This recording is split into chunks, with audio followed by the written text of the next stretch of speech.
After months of preparation, this was the moment everything came down to. And I know many people have traveled far The question wasn't just, can I still play?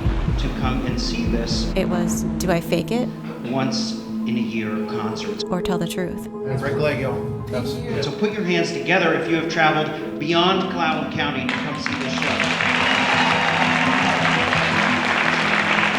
Please, along with me, welcome the incredibly talented Jennifer Thomas along with the string support.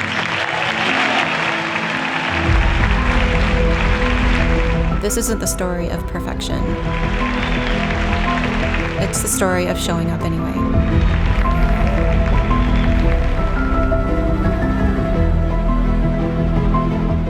After months of preparation, everything was finally ready for my concert. Until 5 days before showtime, when I injured my wrist. Don't worry, it's just a brace so that I don't use it. The question wasn't just, can I still play? It was, do I fake it or tell the truth? Because audiences expect perfection, but I was nowhere near perfect. These are slightly off. And what is this track? Is that Okay, this is plan B. Do I let them know that I'm injured and that I'm going to be adapting my music in real time? Or do I just not say anything at all? Every note hurt, but every note mattered. I was going to have to play carefully, differently.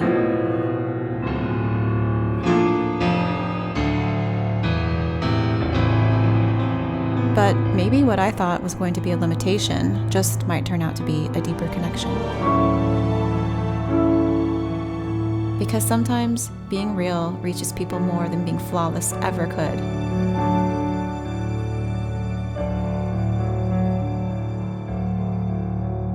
In this episode, I'm taking you behind that night, from the stage to backstage, the meet and greet, and the quiet moments afterward when I finally let it all sink in.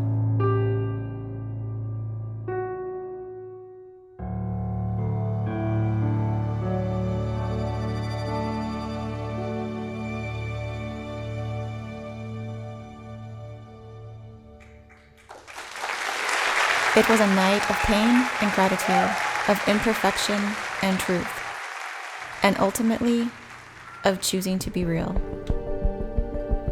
Even the day before this concert, I was still trying to decide what to do about my injured arm and wrist. I had a pretty painful overuse injury on the tendon. Every time I tried to use the muscles in my right hand, I felt pain all the way up and down my entire forearm.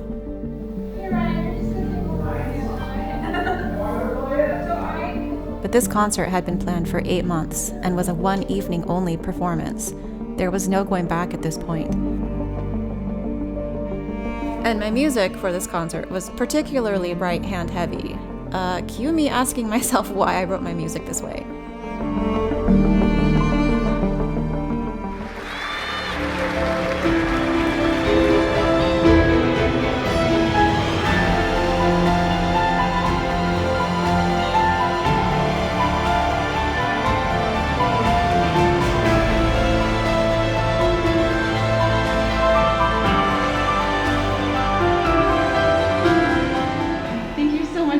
Tonight. Are you excited to be here? I'm just so excited to perform for you tonight, and in fact, I was so excited. I practiced so much for this concert that a few days ago I sustained an overuse injury in my right arm. I decided I was never good at lying and authenticity was way too important to me, so I decided to tell the audience about my injury and how I was approaching the concert that evening. Yeah, I was just, over exuberant about this concert. And I went to the doctor 2 days ago, and they gave me some really amazing medicine called prednisone. And they said, okay, listen, this medicine is either going to make you feel really depressed and angry, or it's gonna make you feel like a superhero. I don't know. Maybe I feel like a superhero tonight. So in case I do, they also said, please don't, overdo it because you can tear a tendon. So in the last few days, I've kind of had to improvise a bit with my piano tonight. Everything I'm playing is so That was challenging. really hard for me to do because there was a part of me that felt like I failed everyone.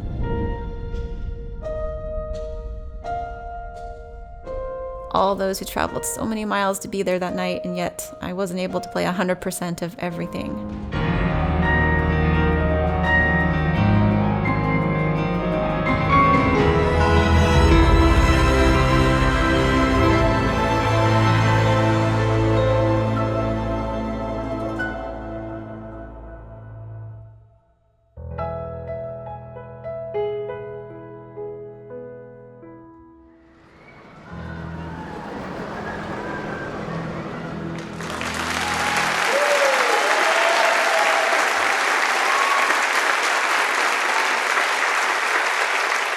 But the biggest thing that carried me through this concert wasn't physical stamina or pushing through pain. It was two things: confidence in my music and support from my fans.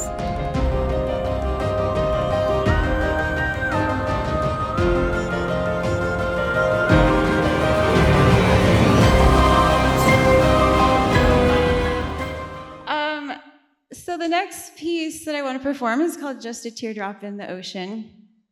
And I'm trying to decide how personal I want to get with this song. This definitely is like just, well, okay, let me just get into it. During the pandemic, my family and I ended up choosing to leave our lifelong religion of 43 years. And it was heartbreaking and very hard to go through. I've never actually said that publicly, ever. I've told people. So I feel very vulnerable sharing that with you, but I think it's time, and I think it also will help you understand this song a little more. We are very happy now, but when we were going through this, there were just so many unknowns, and you know, when you live your whole life a certain way and then one of you chooses differently and it's not what you signed up for, it can be very heartbreaking. I just remember being just so sad. Like, I don't know how to explain the sadness. I remember I would sit in a chair and my kids would just be like, "Are you okay?" I'm like, I don't know how to be happy right now. I'm just so sad. And one night I went to the piano and I hit record on my phone and I just started playing around on the piano, and this song came out of me. And I left it on. If you remember back to my very first docuseries episode, I asked myself, what is it that I really love to do? And do you remember what I said? I shared that I love to journal, to write, to tell stories, whether it was through my music or other means. And so even though I couldn't give 100% on my piano performance for this concert, I felt confident enough in myself as an artist and what I had to offer on screen, on stage, and through the music itself, that me at the piano was only just a small element of the entire package.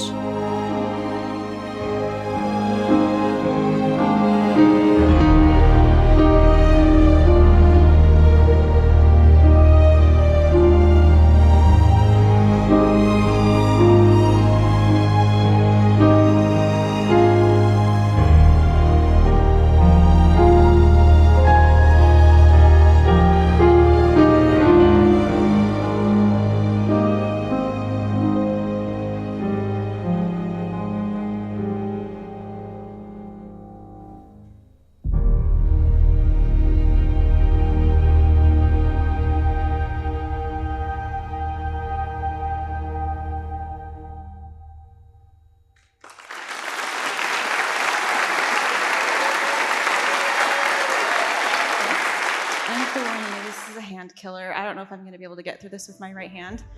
We'll try. But if what? Okay, thank you. Thank you. I'm not a superhero.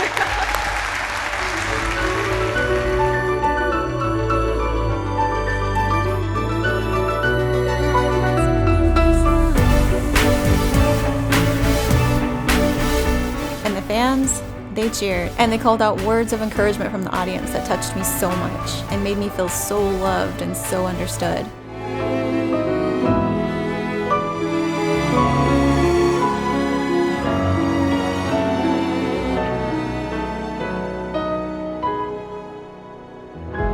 When we write these songs, they're not just songs you listen to. They're actually pieces of our heart. They're stories. The music is our story, and so everything is just personal. And I'm just so grateful that you're here to share this with me and to go along this journey with me tonight.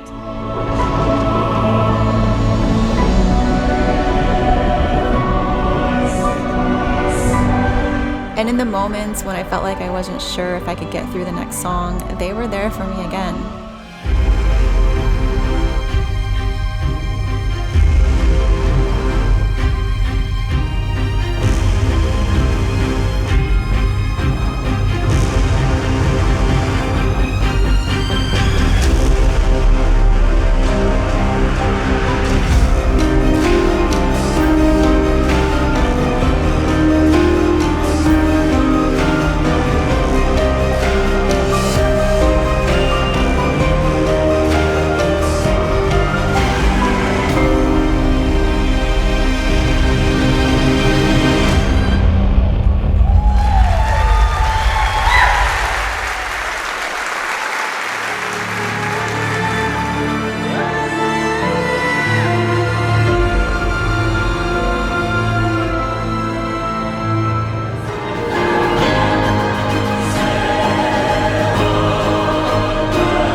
And at the end of the night, after 2 hours and 17 different songs, I had a magical moment that I'll never forget.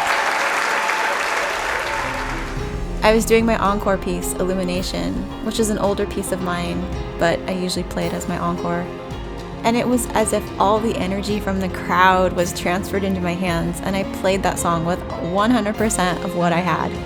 It was one of the biggest moments of the night for me because it was a moment where I finally got to put my whole self into the performance, my entire physical and emotional self, and I felt like me again.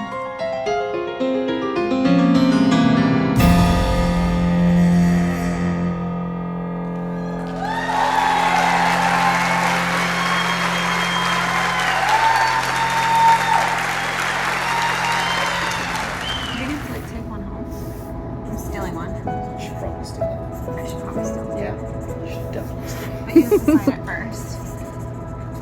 Sure. Oh man. You're gonna have to sign a bunch of other stuff. I know, I'm sure your hand is just like... Yes. I got like a wave of adrenaline on Illumination. I actually finished it. Everything. I noticed. Almost immediately after the concert, I had to head upstairs for my meet and greet. It was so nice to meet so many of you that night. I felt so honored and touched by the words and the heartfelt stories that some of you told me about how my music had touched your lives over the years, or how far you had come that evening, or how you enjoyed exploring the Olympic Peninsula and so much more. I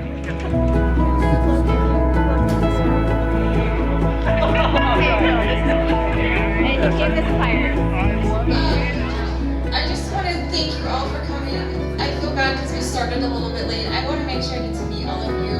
One of the biggest comments I heard that evening was how people appreciated my authenticity.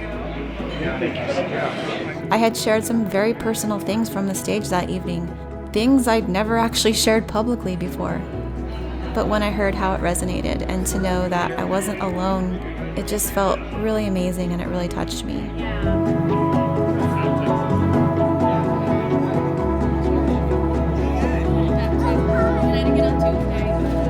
And making the decision to be open about my injury on stage instead of hiding it, well, a lot of people said that it helped to remind them that they too could be authentic in the face of challenges.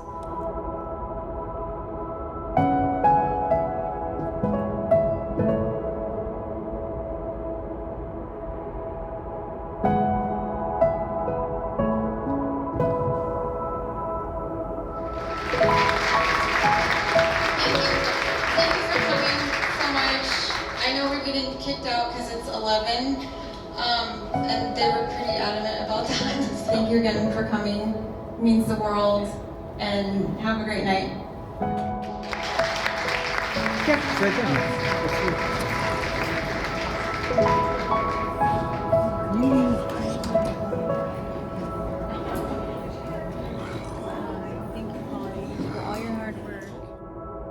And just like that, it was all over.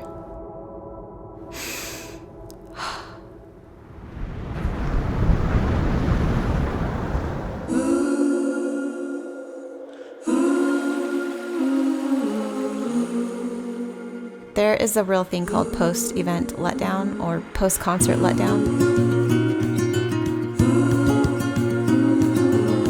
When you spend so many months working on one thing and then all of a sudden it's over. See the ocean, how it sways in the sun. You can find yourself asking, what's next? What do I do with my time? This concert had been the bookend of a 5-year process of creating meaningful art from deep pain and transition in my life. I just needed a moment to take it in one last time before letting it go.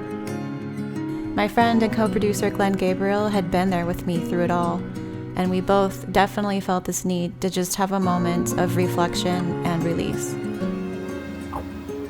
I mean, this is so gorgeous.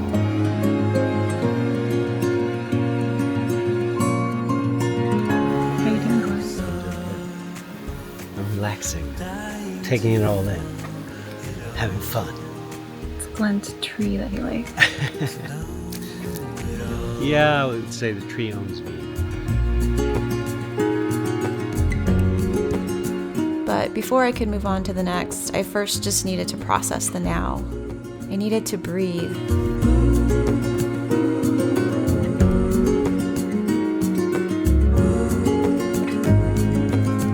See the trees grow, they were here long before. 5 days before this concert, I wondered if I should hide my injury, if honesty would somehow disappoint people. But what I learned that night was the opposite. Authenticity doesn't weaken connection, it deepens it. The music didn't have to be perfect to be meaningful. I didn't have to be flawless to be enough.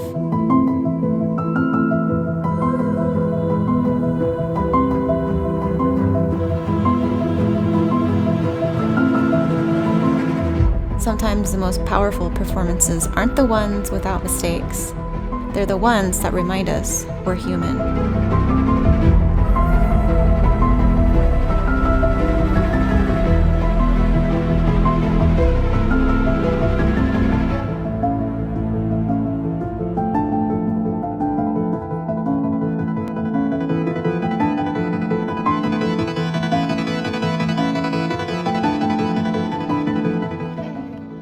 Just gonna do my hair.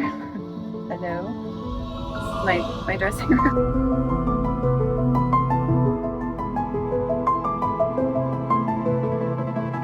Tight intermission. Right. Costume change. All right, now just 1 second. I'm going to undo the pins as I strap into your bow. Dress number 2 of the evening. It's very sparkly.